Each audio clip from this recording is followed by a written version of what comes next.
The first block that holds people back is called an identity conflict. An identity conflict is, and you'll hear people say this, a part of me wants to do this, but a part of me doesn't. So that's actually a split in your identity where there's a version of you that wants to, a version of you that doesn't. You're fighting against yourself. You hear it all the time. I'll give you an example. I was working with an airline pilot one time, and he's the captain of the airline. So he's the man when he's at work, right? But when he goes home, he turns into this people-pleasing nice guy. He's like, I don't understand. Like, part of me, like, I know how to act when I'm on the plane, but when I get home to my wife, I become this mouse. I go, what would happen if you took the pilot home? He's like, I never thought about that before. I'm like, what if you were the same type of leader at work as you are at home, like competent, you got it handled, you know? He's like, I never thought of that before. But there were these two different competing versions of himself. Does that make sense? I was talking to another gentleman. He was like, my parents got divorced when I was younger. He goes, when I was with my mother, I was one way.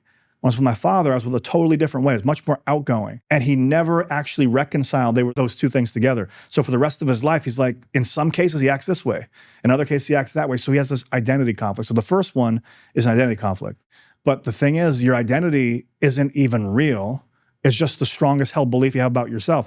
Your identity is your identity because as you grew up, your parents gave you a name, you grew up in a certain area, you grew up in a certain location, your teachers told you stuff, you had certain friends, and your whole identity is just a grab bag of all these different things that happened to you. You didn't even choose it consciously. And then you're defending that this is you for the rest of your life.